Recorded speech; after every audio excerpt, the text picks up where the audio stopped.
दोस्तों नमस्कार। नमस्कार। मैं हूं आपका दोस्त आरजे रजत और आप सुन रहे हैं रेडियो मयूर 90.8 एफएम। सुने अपने दिल की आवाज। और ना ही आज सुन रहे हैं, आज आप रेडियो मयूर को देख भी रहे हैं। दोस्तों जैसा कि आपको पता है, अभी भारत में पूर्णतः निगेटिविटी का माहौल है, निगेटिविटी छाया हुआ है और ऐसे में कोविड जो है पूर्णतः लोगों पे हावी है। लोग परेशान हैं और लोग पॉजिटिविटी की तलाश कर रहे हैं, सकारात्मकता ढूंढ रहे हैं। तो ऐसे में मैं बता दूं आपको कि हमारा रेडियो मयूर एक नया सीरीज शुरू कर रहा है और इस सीरीज में हम लोग बातचीत करने वाले हैं हमारे छपरा के, हमारे बिहार के जितने भी कलाविद लोग हैं, उन लोगों से हम लोग बातचीत करेंगे, उनके बारे में जानेंगे और साथ ही साथ ये जो 2 साल हो गए कोरोना को, तो उनमें क्या स्थिति रही उनकी, इन सब बारे में बातचीत करेंगे। और आज हमारे साथ जो हैं इस कड़ी में आगे जो हमारे साथ जुड़ रही हैं, उनके बारे में मैं बता दूँ आपको कि वो उनको म्यूज़िक से बहुत ज़्यादा लगाव है और उनको ही नहीं, वो कहा जाता है ना कि पुश्तैनी म्यूज़िक उनके यहाँ चली आ रही है। उनके दादाजी भी सिंगर थे, लोगों को सिखाते थे। उनके पिताजी ने भी लोगों को सिंगिंग सिखाया, म्यूज़िक सिखाया, लोगों को बताया म्यूज़िक के बारे में। और मैं बता दूँ आपको कि अब वो भी अच्छी सिंगर हैं, अच्छे बहुत ही बेहतरीन तरीके से सॉन्ग गाती हैं, गाना गाती हैं। इसके साथ-साथ वो तबला वादन भी करती हैं। हारमोनियम भी बजा लेती हैं, गिटार भी बजा लेती हैं, कत्थक डांसर भी हैं। मतलब इतना टैलेंट, बहुत ज़्यादा टैलेंट एकदम कूट-कूट के भरा हुआ है। जी बिल्कुल, हम लोग बात कर रहे हैं स्निग्धा मिश्रा के बारे में। तो नमस्कार मैम, स्वागत है आपका। नमस्कार रजत जी। हुँ, सबसे पहले मैं रेडियो मयूर और आप सभी को तहे दिल से शुक्रिया करना चाहती हूँ कि आपने मुझे चुना अपने इस अनोखे प्रोग्राम के लिए। ओके, इसके लिए thank you so much.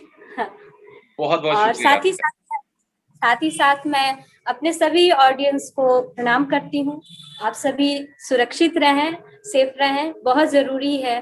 Okay, तो सुगंधा जी मैं बात करूँ, सनिग्धा जी माफ़ कीजिएगा, सनिग्धा जी मैं बात कर रहा था कि आप जो है म्यूज़िक क्षेत्र से तो आई ही हैं, लेकिन ये 2 साल जो ये कोविड का काल था, वो कैसा रहा आप लोगों के लिए? ये जानना बहुत ही अहम।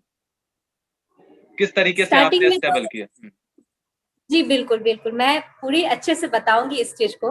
ओके, स्टार्टिंग में तो किसी को नहीं पता था कि ये वायरस इतना ज़्यादा इफ़ेक्ट करेगा लोगों को कि क्या कहें, मतलब ये कभी हुआ ही नहीं था। मेरे दादाजी उन्होंने कहा था कि तुम लोग हम लोगों ने भी इतनी बुरी परिस्थिति नहीं देखी है, हुँ, इतने सालों से, जो कि इस वायरस ने लाया है।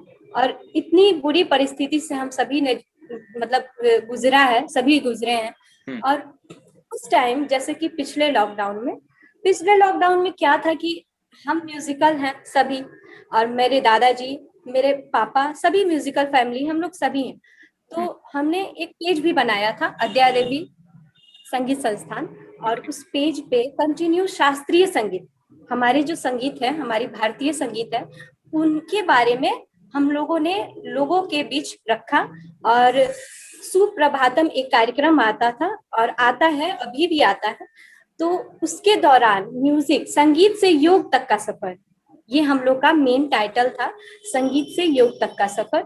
और इसमें हम लोगों ने सभी कलाकारों को जोड़ा भी है और सबसे ये प्रस्तुति दिलाई। और दूसरी बात ये है कि मान लीजिए कि हम संगीतज्ञ हैं, हमारे संगीतज्ञ फैमिली है, तो सुबह का रियाज बहुत इम्पोर्टेंट होता है, जो कि हम लोगों ने कंटिन्यू किया इस चीज को। सुबह ओके, का रियाज और शाम का रियाज, सुबह के रागों का रियाज और शाम के रागों का रियाज। तो इन सब चीजों से मुझे एक्चुअली बहुत ही ज्यादा पिछले साल और इस साल दोनों में बहुत कुछ सीखने को मिला मुझे। हुँ, मैंने अपने टाइम का पूरा यूज किया। और दूसरी बात ये है कि 2020 में ही मैं पटना विश्वविद्यालय का एक एंट्रेंस एग्जाम होता है, उसे ओके, क्वालिफाई भी किया था म्यूजिक के दौरान। ओके। और वो सिर्फ और सिर्फ मतलब रियाज का फल है, क्योंकि बहुत मुश्किल होता है वो ओके। कंपटीशन, मैं इसलिए। यही सोच जी। रहा था कि जैसा कि मैंने आपको इंट्रोड्यूस कराया जब छपरा वासियों से, तो मैंने बोला कि आप गाने भी गा लेती हैं, तबला भी बजा लेती हैं, गिटार भी बजा लेती हैं, आपको कथक नृत्य भी आता है। तो मतलब कैसे मैनेज कर पाती हैं? इतना रियाज़ करने का वक़्त कैसे मिल पाता है आपको? सबके लिए तो 24 घंटे ही होते हैं। तो आप इसमें इतना कुछ कैसे, और उसके बाद अभी आपने बताया कि आपने एक एंट्रेंस एग्ज़ाम जो है वो भी क्लियर किया। तो कैसे खुद को मैनेज किया इतना कुछ के लिए? एक्चुअली ये मेरे साथ बचपन से ही है, ये मैं मतलब पैशन है हर चीज, नए चीजों का को सीखने का। जैसे ऐसे भी बहुत सारे इंस्ट्रूमेंट है जिसको मैं अभी भी सीखना चाहती हूँ, वो छूटा नहीं है मेरा, वो मेरा फ्यूचर प्लानिंग है। बट अभी मैं फिलहाल थोड़ी सी मतलब डिप्रेस्ड हो गई थी काफी इस लॉकडाउन की वजह से और पिछले लॉकडाउन की वजह से, इसलिए करियर पे फोकस करना बहुत जरूरी था। तो थोड़ा प्रैक्टिस का लेवल थोड़ा घट गया था, लेकिन मैंने उस चीज को मैनेज किया। जैसे एक एक टाइम पे, जैसे मॉर्निंग में हुआ तो मॉर्निंग में मेरा क्लासिकल मतलब क्लासिकल संगीत का रियाज किया मॉर्निंग में, वो मेरा सिर्फ क्लासिकल के लिए था। ओके। दिन के बीच मैं गिटार बजा लिया करती थी, और शाम में पियानो वगैरह। और जैसे कि आप जानते हैं कि हमारा इंस्टीट्यूशन है अद्या देवी संगीत संस्थान, तो यहाँ बहुत सारे बच्चे सीखने आते हैं, और सीखते सिखाते मैंने भी बहुत कुछ सीख लिया। जैसे कि स्टूडेंट्स को डांस सिखाया, और डांस सिखाते सिखाते मैंने भी बहुत कुछ सीखा उनसे भी, मैंने भी सीखा और उन्होंने भी सीखा। तो एक तरह से गुरु शिष्य परंपरा हमारे यहाँ चला है कंटिन्यू। जी वाह, ये बहुत अच्छी बात है। अच्छा, सनिग्धा जी, जैसे कि ये सब कुछ तो आपने किया, इन सब चीजों पे टाइम दिया आपने, और कोविड काल आपके लिए एक अपॉर्चुनिटी भी की तरह भी रहा, जहां आपने फुल फोकस किया अपने ड्रीम को पूरा करने में, सिंगिंग सीखने में, या फिर इन सब चीजों को बारीकी से जानने में, रियाज करने में वक्त लगाया। अच्छा, मतलब इन सब के बीच में भी बहुत एक जो लड़की होती है उनको सजना सवरना बहुत ज्यादा पसंद होता है, तो आपके मन में कभी ऐसा नहीं आया, नहीं आज तो तैयार होके बैठना है या कुछ? एक्चुअली ये तो सबके मन में आता ही है, इसमें मैं नहीं कहूंगी, उसमें कहीं ना कहीं मैं भी शामिल हूँ बिल्कुल, क्योंकि ये नेचर है, एक्चुअली ये नेचर है। लेकिन हाँ, सजने संवरने का मतलब ये नहीं हो कि कोई बहुत ओवर ओवर मेकअप नहीं करना चाहिए।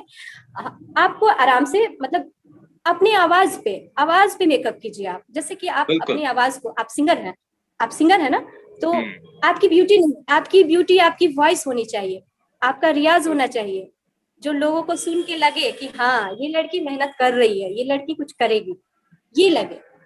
ये मुझे कहीं ना कहीं प्रेरणा देता है। और दूसरी बात ये है कि मैं अपनी फैमिली से भी बहुत कुछ सीखती हूँ, इसलिए मुझे थोड़ा मतलब सोच समझ के चलना पड़ता है, ये बात है। बहुत अच्छा जी है शनिग्धा जी, बहुत शानदार वर्क कर रही हैं आप। अच्छा, आपने बोला कि सुने तो लोग कहे कि नहीं ये म्यूज़िक सीख रही है। हम भी अभी आपको सुनना चाहते हैं, तो कुछ गा दीजिए ताकि हम भी सुने, थोड़ा-सा माहौल बन जाए एकदम। जी बिल्कुल, क्यों नहीं।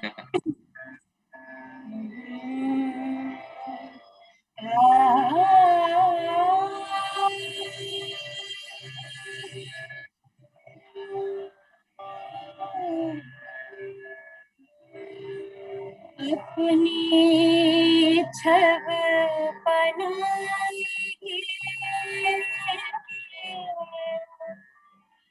जो मैं के पास गई, उनकी छब देखी तो मैं अपनी भूल गई। वाह! हो नैना मिलाई के, नैना मिलाई के छाप तिलक सब छीनी रे मोसे, नैना मिलाई के छाप तिलक सब छीनी रे मोसे, नैना मिलाई के, नैना मिलाई के, नैना मिलाई के, नैना मिलाई के, नैना मिलाई के बात अजब कह दी रे मोसे, नैना मिलाई के मोसे, नैना नैना नैना मोसे, नैना नैना नैना मोसे, नैना नैना नैना मोसे, नैना नैना नैना। रजत जी, मैं आपको एक बताना चाहूंगी बात, कि बिल्कुल। ये जो संगीत, ये विदाउट तबला और हारमोनियम मजा नहीं आएगा, लेकिन मैं कोशिश कर रही हूँ। मैंने जब भी ये गाना गाया है हुँ। तबला और हारमोनियम के साथ गाया है, बट मैम, हमारा ऐसे भी बहुत शानदार लग रहा है और बहुत प्यारी, बहुत शानदार, माशाल्लाह से बहुत गजब की वॉइस है आपकी। और वो कहा जाता है ना, जब दिल से कोई गाना निकले तो सीधे दिल पे दस्तक देता है। तो ठीक वैसा ही फील हो रहा है, बहुत ही शानदार गा रही हैं। बहुत बहुत शुक्रिया। अब इसका अंतरा सुनिए। हाँ। बलि बलि जाऊं, हम्म। बलि बलि जाऊं, बलि बलि जाऊं, बलि बलि जाऊं, बलि बलि जाऊं, बलि बलि जाऊं, बलि बलि जाऊं, मैं तोरे रंग रेजवा, हाँ। तोरे रंग रेजवा, बलि बलि जाऊं, बलि बलि जाऊं, मैं तोरे रंग रेजवा, अपनी सी रंग दे, अपनी सी रंग दे, हाँ। निर्मल नैना मिलाई के, अपनी सी रंग दे, निर्मल से नैना मिलाई के, छाप तिलक सब चीज, निर्मल से नैना मिलाई के, छाप तिलक सब चीनी रे मोसे नैना मिलाई। वाह, क्या कहने, बहुत शानदार, बहुत ही ज़्यादा ऑसम शनिग्धा मैम। मैं बता दूँ आपको कि आजकल के जो हमारे यहाँ मतलब कुछ लोकगीत जिस तरीके के आए हैं और लोगों को लगा है कि नहीं भाई यही हमारा लोकगीत है, उनके मुँह पे भी आपकी तरफ से ये तमाचा है, इतना शानदार सा गीत कि नहीं भाई हम ऐसे इन सब गानों को हम लोकगीत मानते हैं और ये है हमारा लोकगीत रियल में। बहुत ही शानदार तरीके से, बहुत ही बेहतरीन तरीके से गाया आप। रजत जी, एक और बात मैं कहना चाहूंगी हाँ, कि मैं बिल्कुल। इस वक्त पे अपनी आवाज को बहुत महसूस की हूँ। जैसे कुछ होता है क्या कि हाँ, तबला है, हारमोनियम है और गिटार है तभी गा पाएंगे, बट मैं रियली एक बात बताना चाहूंगी कि अगर आप सिंगर हैं तो आपकी आवाज ही काफी है और बिल्कुल, किसी इंस्ट्रूमेंट की जरूरत नहीं है अगर आप आवाज पे बारीकी करना शुरू कर दे तो। ये चीज बिल्कुल, मैंने इस बिल्कुल। लॉकडाउन से सीखा है। हाँ, तो डेफ़िनेटली। ये मैं, हाँ, एक आप तानपुरे का सहारा लेके भी गा सकते हैं और काफी अच्छे तरीके से गा सकते हैं। बिल्कुल, और इस उसका चीजों को एकदम उदाहरण भी सामने हम सब लोगों ने देखा। अच्छा मैम, मेरा अगला सवाल है कि जैसे कि आपका जो म्यूज़िकली बैकग्राउंड है, आपके दादाजी भी सिंगर थे, लोगों को सिखाते थे, आपके पिताजी ने भी यही काम शुरू किया। तो अभी भी है मेरे दादी। हाँ, हाँ, मतलब सिखा रहे हैं लोग, पापा जी भी सिखा रहे हैं, यही काम कर रहे हैं। तो अ, आपको कुछ लॉबी से हट के करने का मन नहीं किया कि चलो यार सिंगिंग छोड़ के कुछ और ट्राई करती हूँ, ऐसा मन में ख़्याल आया? बिल्कुल आया। क्या आपको करने का मन किया? आश्चर्य होगा, आपको आश्चर्य होगा कि मेरा स्टार्टिंग कहाँ से हुआ है। हुँ, मैं लगभग बहुत कम ही लोग जानते हैं इस चीज को। हुँ, मैं बचपन में जब 7 साल की थी, सात हुँ, साल की, हाँ, तो मैं पहले यहाँ रहती नहीं थी। मैं स्टार्टिंग से छपरा नहीं रहती थी, मैं बेतिया रहती थी अपने गाँव, ठीक है। तो ओके, वहाँ मैं रहती थी, मेरा स्टार्टिंग का जो पढ़ाई होता है वहीं से शुरू हुआ। तो वहाँ से यहाँ आने के बाद मैं यहाँ पे कराटा क्लास शुरू की। मेरा अच्छा, मेरा पहला पैशन वही था, कराटे सीखने का, किक बॉक्सिंग वगैरह। और ओके। मैं उसी एज में गोल्ड मेडल भी जीती हुई हूँ अरे वाह! क्या सारन क्लब की तरफ से। हाँ, सारन रोटरी क्लब की तरफ से मैं गोल्ड मेडल जीती हुई हूँ। और मेरा जो नाम जो चेंज हुआ वो एट एट में मेरा स्निग्धा हो गया। मेरा पहला नाम जो था मीनू था, सभी जानते हैं अच्छा, मेरा नाम मीनू। एक्चुअली नहीं मेरा अभी नाम मीनू है। जो लोग नहीं जानते हैं अब जान गए होंगे कि आपका पहला मतलब नाम वो जो था सब वो जानते हैं, मीनू वो था। लोग स्निग्धा नहीं जानते हैं, वो लोग स्निग्धा नहीं जानते, लेकिन मीनू जरूर जानते हैं क्योंकि बचपन से ही मेरा नाम मीनू ही है। मेरा ओके, एक तो मैं नाम भी चेंज नहीं कर सकती, वो मेरा शॉर्ट नेम है। दोनों नेम लेके मुझे चलना पड़ता है क्योंकि ओके, कुछ लोग मीनू जानते हैं, कुछ लोग स्निग्धा जानते हैं, तो दोनों नाम मुझे बताना पड़ता है। ओके, तो एनीवे, तो मेरा सर्टिफिकेट जो था ना वो मीनू से बन गया, इसलिए उसका कभी यूज नहीं हो पाया क्योंकि मेरा अब जो नाम हो गया है वो स्निग्धा हो गया है। लेकिन हाँ, एक याद है, एक यादगार पल है वो, जो मेरा स्टार्टिंग था। तो ऐसा नहीं है कि मैं अचानक से ही म्यूजिक बैकग्राउंड है, मैं इसी में पली बड़ी हूँ, तो जाहिर सी बात है पसंद तो आएगा ही। एक आपको हैबिट भी हो जाती है, सुनने सुनने का मन भी करने लगता है, फिर आप उस चीज को छोड़ भी नहीं पाते हैं। म्यूजिकल माइंड हो जाता है उसके बाद। बिल्कुल, बिल्कुल। नहीं, मैं हाँ। बात कर रहा था कि जैसे कई बार होता है कि इंसान लॉबी से हट के सोचा करता है। जैसे कि अभी के युवा वर्ग हैं, आपके मन में ख़्याल नहीं आया कि चलो यार एसएससी की तैयारी कर लेते हैं, क्या रखा है सिंगिंग में?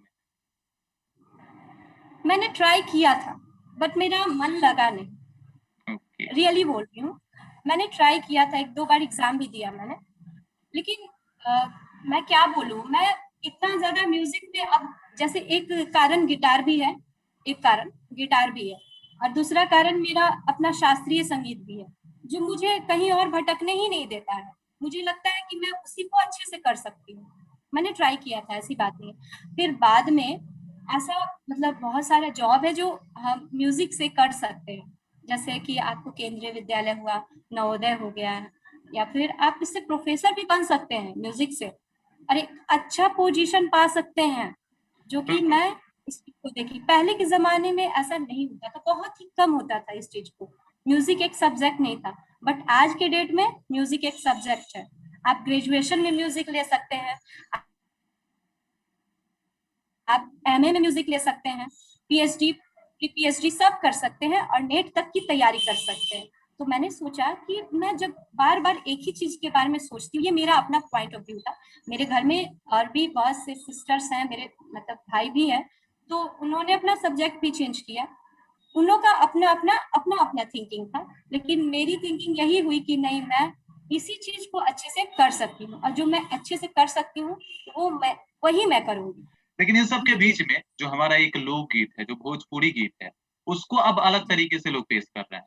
आपके हिसाब से जी। भोजपुरी गीत कैसा होना चाहिए? कुछ गा के बता दीजिए पहले तो, उसके बाद इसके ऊपर आएँ। भोजपुरी गीत में अगर अश्लीलता हटा दिया जाए तो भोजपुरी गीत सबसे उत्तम गीत है। अपने अपने बिहार में एक से एक हुए भोजपुरी के लिए।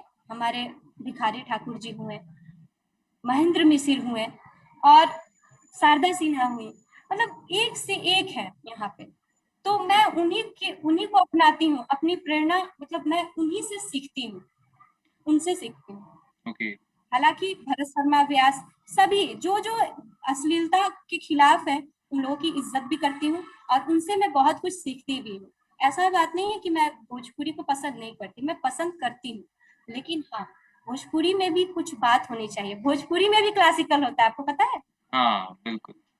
अब सुना दीजिए ना भोजपुरी में कुछ, भी कुछ सुना क्लासिकल दीजिए। होता है। अब मेरा तो म्यूज़िक से उतना बैकग्राउंड रहा नहीं है और इस वज़ह से कुछ ज़्यादा तो नहीं बता सकता। बस गाने सुनने का शौकीन हूँ और गाने मुझे बहुत पसंद हैं। तो कुछ भोजपुरी में सुना दीजिए फिर।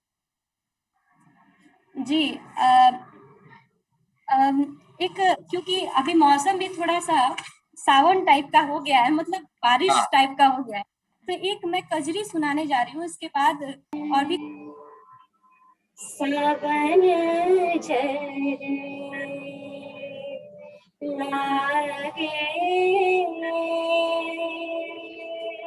ला धीरे धीरे, हाँ, हाँ। सावन झर लागेला धीरे धीरे, सावन झर लागेला धीरे धीरे, धीरे धीरे, धीरे धीरे, वाह! धीरे धीरे, हाँ धीरे धीरे, धीरे धीरे, हाँ धीरे धीरे, चुनर मोरा, चुनर मोरा, चुनर मोरा भींजेला धीरे धीरे, चुनर मोरा भींजेला धीरे धीरे, हाँ, हाँ। सावन भर लागेला धीरे धीरे। अब देखिए दूसरा लाइन। ओके। बहादुर मोर, हाँ, हाँ। अरे वाह!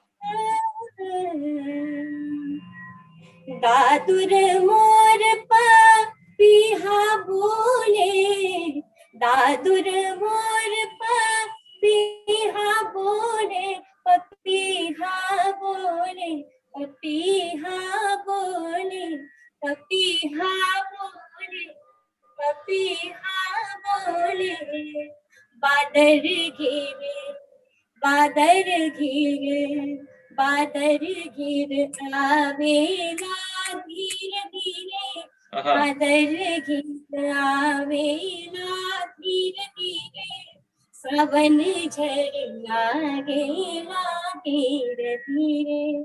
और इसी में एक और गीत है, बहुत अच्छा है, ओके, उसको भी सुनाती हूँ आपको। डेफिनेटली सावन गीत। बिल्कुल, आज आप ही का दिन है मैम, आप जो मर्जी सुनाएं, क्योंकि बहुत अच्छा लग रहा है, हमको भी अच्छा लग रहा है और जितने लोग हमें देख और सुन रहे हैं उनको भी बहुत शानदार लग रहा होगा। अब ये भी एक फोक संगीत है, लोकगीत है, हिंदी फोक संगीत है। ओके। रंगी साड़ी, हाँ रंगी साड़ी गुलाबी चुनरिया रे, रंगी साड़ी गुलाबी चुनरिया रे, मोरे मारे नजरिया सांवरिया रे, हमारे नजरिया सांवरिया रे, रंगी साड़ी साड़ी रंगी साड़ी, रंगी साड़ी गुलाबी चुनरिया रे, रंगी साड़ी गुलाबी चुनरिया रे, मुझे मारे नजरिया सांवरिया रे, मुझे मारे नजरिया सांवरिया रे। थोड़ा थोड़ा सुनाना है, ज्यादा टाइम नहीं है। डेफिनेटली। अच्छा, ये जो आपने अभी भोजपुरी सुना दिया और देन उसके बाद आपने एक बहुत ही शानदार हिंदी लोक क्लासिकल म्यूजिक से रूबरू कराया हमारे लिसनर दर्शकों को। मैम मैं चाहता हूँ कुछ मॉडर्न गाने भी सुना दीजिए ताकि लोगों को लगे नहीं भाई, वो तो मुझे पता है आप टैलेंटेड हो, आप अभी तो एक छुपा हुआ था कि आप जूडो कराटे भी जानती हो, तो काफी लोगों को सतर्क भी रहना पड़ेगा। थोड़ा प्रैक्टिस छूट गया, अभी नहीं हुआ क्योंकि प्रैक्टिस छूट गया है, उतना नहीं आता है मुझे। हाँ, तो कुछ आप तो मॉडर्न जानते सुना हो, दीजिए। कुछ मॉडर्न सुना दो। Okay okay. मैं ना कुछ एक्सपेरिमेंट भी करती रहती हूँ गिटार पे। मैं भोजपुरी सॉन्ग को गिटार पे कैसे बजा सकती हूँ, तो आइए मैं आपको सुनाती हूँ। एक भोजपुरी गीत है, बहुत ही फेमस है काफी।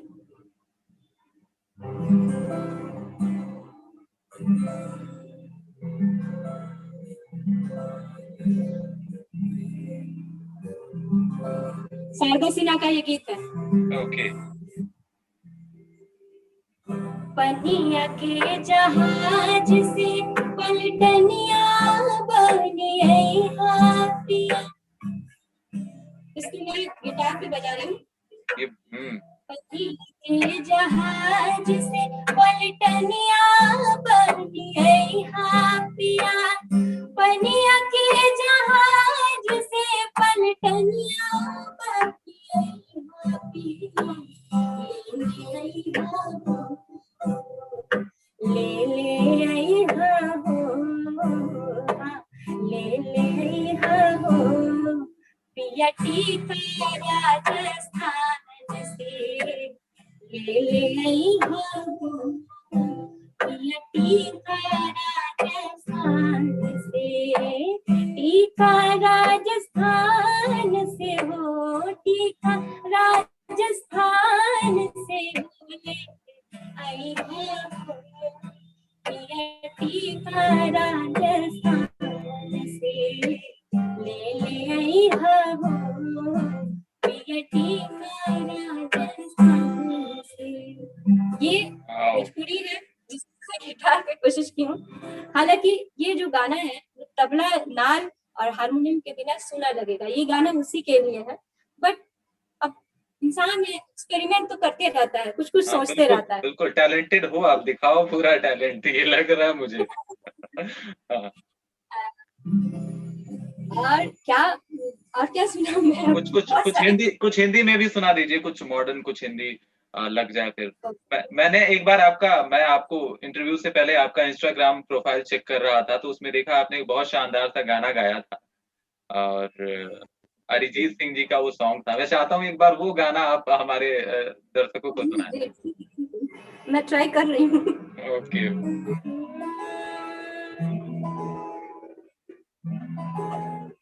खुशबू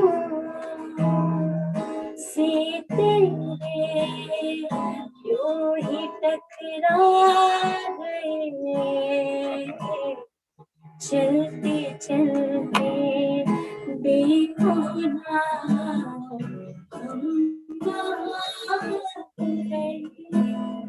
एक गिटार का पैटर्न होता है, मैं इसमें कोशिश करते रहती हूँ और पैटर्न भी चेंज करते रहती हूँ। आपने जो पैटर्न सुना होगा वो शायद ये होगा।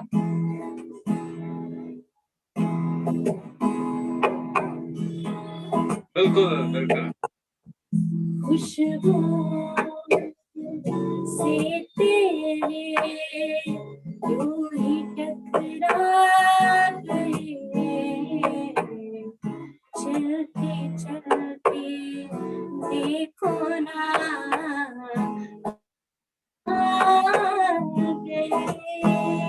रंग थे नूर था जो करीब तो था, एक जन्नत सा था ये जहां, वक्त की रेत पे कुछ मेरे नाम सा लिख के छोड़ गया तू कहाँ,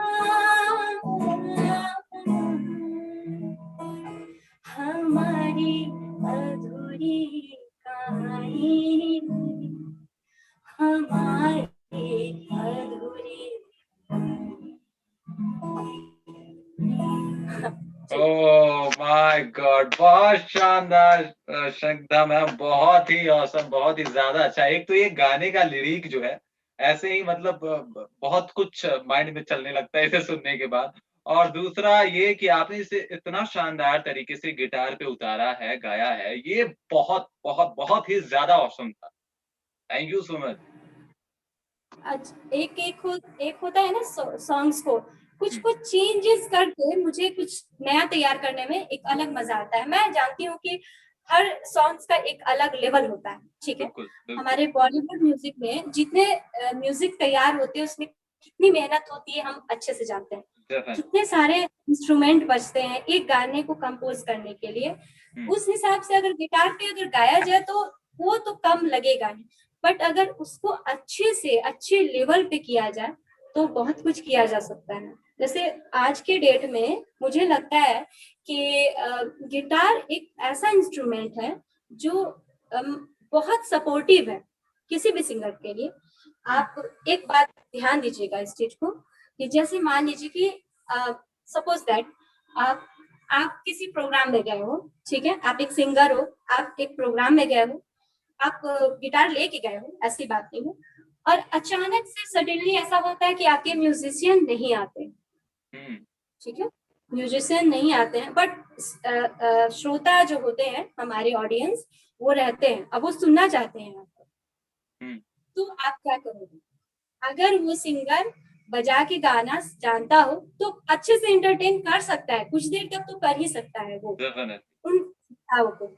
और मुझे लगता है कि म्यूजिक में गिटार एक सिंगर्स के लिए काफी हेल्पफुल है। आप इस पे कॉर्ड्स भी बजा सकते हो, साथ में रिदम भी दे सकते हो और गा सकते हो, अपने लिए स्पेस भी दे सकते हो, कुछ एक्सपेरिमेंट भी कर सकते हो।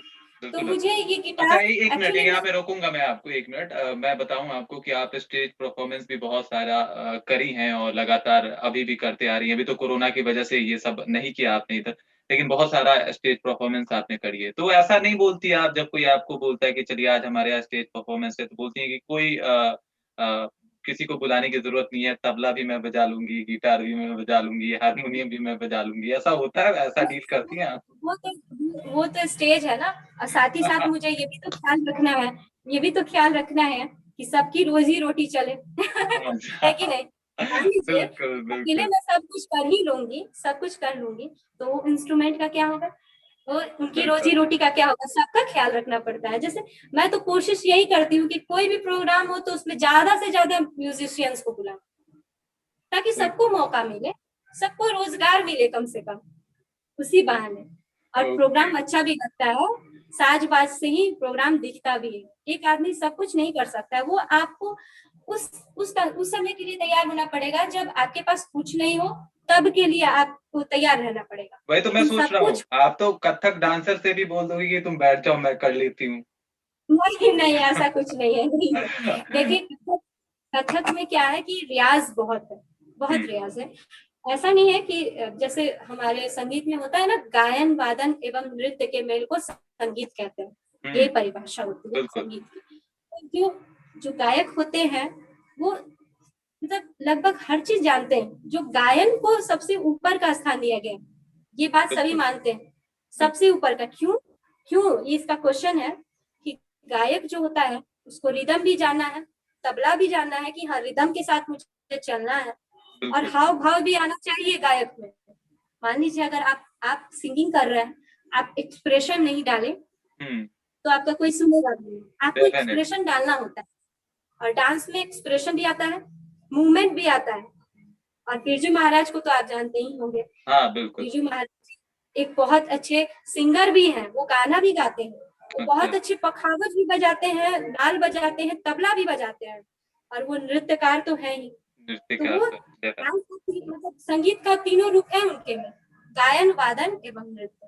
तो ये मैं मानती हूँ कि हाँ सब कुछ जानना चाहिए, लेकिन हाँ एक लक्ष्य जरूर रखना चाहिए, लक्ष्य एक ही रखना चाहिए। Definitely ma'am. अच्छा मैम, मैं अभी एक बार फिर से वापस वहीं पे आता हूँ जहाँ से हम लोगों ने शुरू किया था, कोविड के ऊपर। क्या कहना चाहेंगे आप हमारे छपरावासियों को?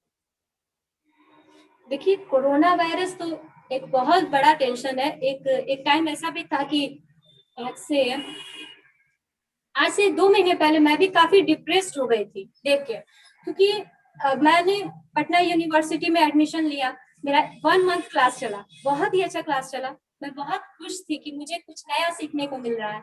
और ऐसी बात नहीं है कि अभी नहीं सीखने को मिलता, अभी ऑनलाइन मिलता है, ऑनलाइन सीखने को मिलता है, वही वही वही चीज, वही तरीके, सब कुछ और उससे भी बेटर होते हैं।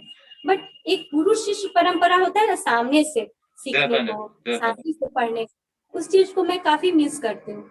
और मुझे बहुत बुरा भी लगता था। मैं तो बहुत कोशिश कर रही हूँ, लेकिन जैसा लगता था ना कि सब कुछ बंद गया है, सब कुछ खत्म हो गया है, अब कुछ नहीं बचा। एक कॉलेज लाइफ बहुत इंपॉर्टेंट होता है किसी के भी लाइफ में, आप इस चीज को महसूस किए होंगे। डेफिनेट। कॉलेज लाइफ एक अलग ही लाइफ होता है, जो इसमें हर हर तरह की चीजों को आप महसूस करते हैं।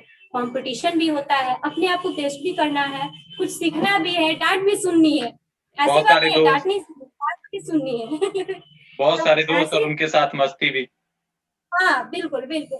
तो मैं बहुत इस चीज को मिस भी कर रही थी, लेकिन बाद में मैंने इस चीज को छोड़ दिया। मैंने छोड़ दिया कि नहीं चलो ठीक है, जो होता है अच्छे के लिए होता है। और ये मेरे साथ ही तो प्रॉब्लम नहीं है, तो सबके साथ प्रॉब्लम है ना, सबके डेफिनेट साथ प्रॉब्लम है। डेफिनेट। इस चीज को मैंने समझा, और मैं इस चीज को रियाज भी बदल दी। मान लीजिए अब मैं डिप्रेस हूँ तो चलो ठीक है, सोच रही हूँ, बहुत ज्यादा सोच रही हूँ, चलो कोई बात नहीं, मॉर्निंग में रियाज कर लेते हैं।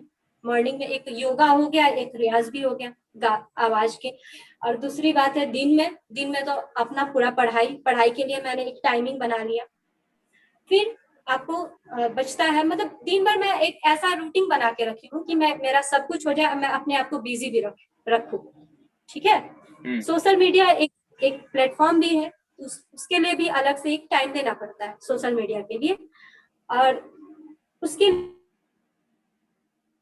लिए नई नई चीजों को तैयार करते रहती हूँ। हाँ, घर पे ही बैठ के तैयार करते रहती हूँ। बस एक मौका मिल जाता है कि हाँ अच्छे से तैयार होके और उस चीज को अपलोड कर दो, बस इतने के लिए मुझे थोड़ा सोचना पड़ता है, थोड़ा सा। बाकी के लिए मुझे नहीं सोचना पड़ता है, क्योंकि मेरा प्रैक्टिस कंटिन्यू है। बस तैयार होके अपलोड करने में मैं थोड़ी सी लेजी हूँ। थोड़ी सी लेजी हूँ उसके लिए। हाँ, लेकिन हाँ ओके उस ओके। चीज को मैं जल्दी जल्दी वो सब सॉर्ट आउट कर रही हूँ। मैं अपनी इस टाइम को ऐसे यूज कर रही हूँ जैसे कि मैं हर दिन कुछ नया सीखने की कोशिश करती हूँ। बस ये मेरा ये सोच है कि हमें अब हर चीज मुझे सीखने लगता की है कि कोशिश छपरा करनी वासियों को भी यही सोचना चाहिए कि अपने ये जो वक्त मिले हैं उन्हें अच्छे तरीके से, जिस काम में उनका, जैसे आप अपने पैशन को फॉलो कर रही हैं, वो भी अपने पैशन को फॉलो फॉलो करे, अपने आप को फॉलो करे और कुछ ऐसे काम करे जो उनके लिए बहुत ज्यादा जरूरी है, जो वो करना चाहते थे, जो कहीं ना कहीं उनसे छूट गया था। मैम, एक गाना जी। था हम होंगे कामयाब, उसकी एक दो लाइन सुना सकती हैं आप? हम होंगे कामयाब। हाँ। ओके, बिल्कुल हाँ, तो बिल्कुल एक सुना सकते एक हैं। एक दो लाइन बिल्कुल सुनाइए, क्योंकि अभी जो ये मुश्किल का दौर है इसमें लोगों को लग रहा है कि कहीं न कहीं हम पीछे छूट गए हैं। तो आप सुना मैं दीजिए हम इसको होंगे गिटार पे कामयाब। गाती हूँ, मैं बिल्कुल। इसको गिटार पे गाती हूँ। अरे वाह! फिर तो वेट, मज़ा ही आ जाएगा। हाँ मैं गाती हूँ, वेट। ओके। आवाज आ रही है ठीक से? हाँ, definite definite.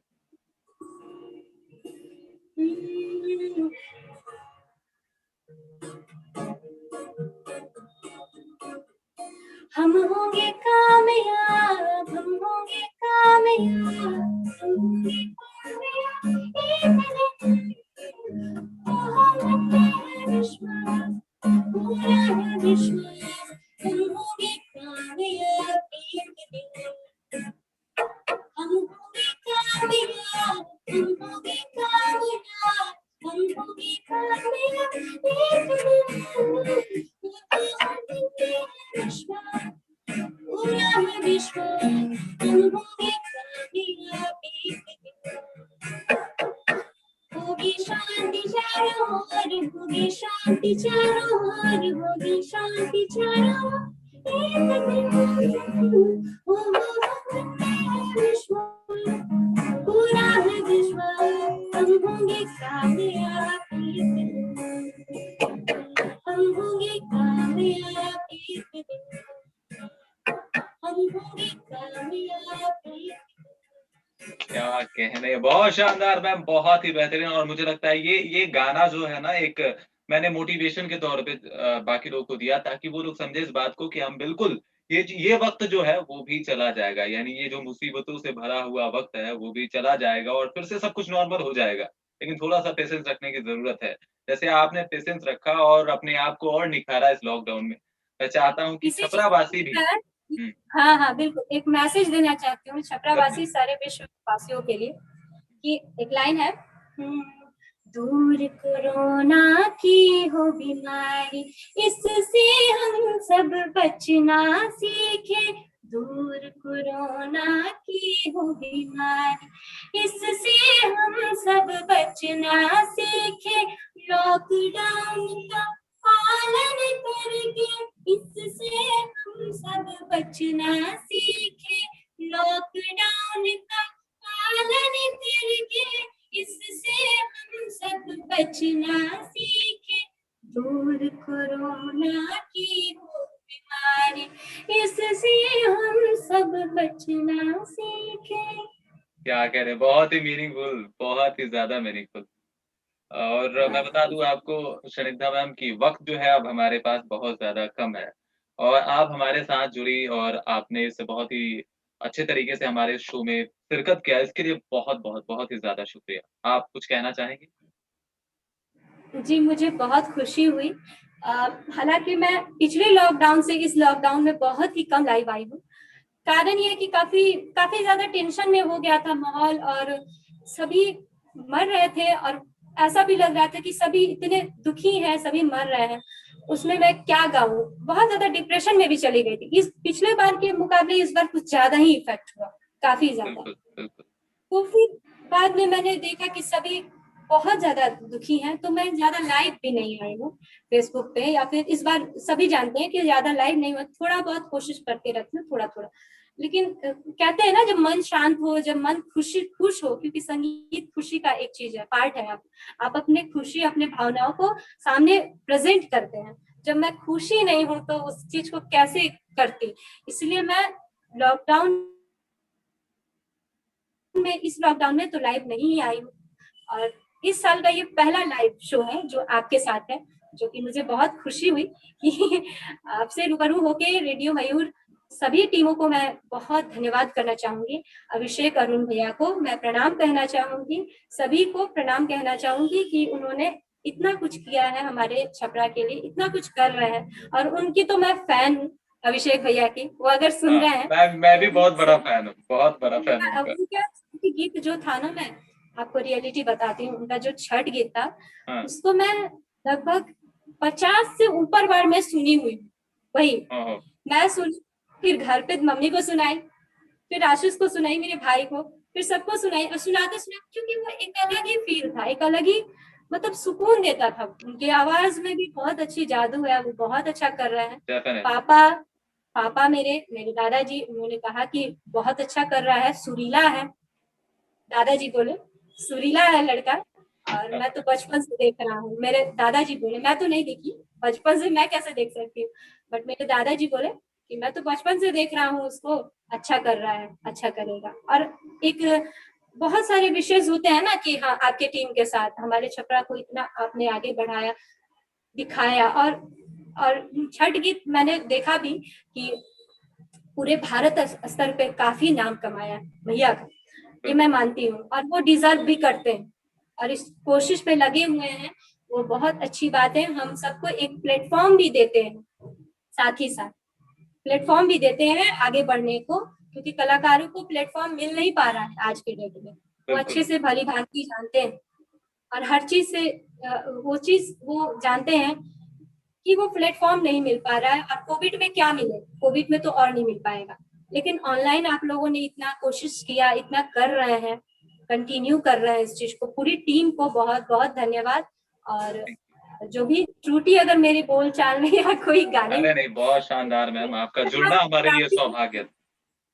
Ji ji, thank you so much. तो थैंक यू सो क्योंकि मच, मैं भी बहुत बहुत बहुत ज्यादा जी शुक्रिया। जी जी, थैंक यू, कुछ थैंक यू, कह रही थी थैंक आप, यू कुछ सो कह मच। रही थी, आखिरी में कुछ कह रही थी, वो पूरा कर दीजिए। क्योंकि मैं भी एक स्टूडेंट ही हूँ, मैं बहुत बड़ी कलाकार नहीं हूँ, मैं भी बहुत सीख रही हूँ। मैं भी अपने आप को बहुत छोटा समझती हूँ, संगीत में बहुत छोटा। बिल्कुल और बिल्कुल। जितना छोटा समझो उतना कम है, उतनी छोटी समझती हूँ। अपने आप को बहुत महान नहीं बनाना चाहती हूँ। मैं धीरे धीरे धीरे धीरे सीढ़ी, एक एक सीढ़ी चढ़ के जाना चाहती हूँ। शॉर्टकट मुझे नहीं आता है, ना ही मेरी फैमिली इस चीज को बताती है कि शॉर्टकट तरीका करो। कभी मैंने इस चीज को शॉर्टकट नहीं लिया है। मैं इस चीज को मेहनत कर रही हूँ, मेरा भाई भी मेहनत कर रहा है, सभी मेहनत कर रहे हैं कि नहीं, इसको एक ऊंचाई प्राप्त मिले, हमारे शास्त्रीय संगीत को एक ऊंचाई प्राप्त। जी thank you ma'am, thank you so much जुड़ने के लिए और अपना बहुत ही कीमती समय हमें देने के लिए बहुत बहुत शुक्रिया। Thank you so much. जी, नमस्ते। रेडियो मयूर 90.8 FM, सुने अपने दिल की आवाज।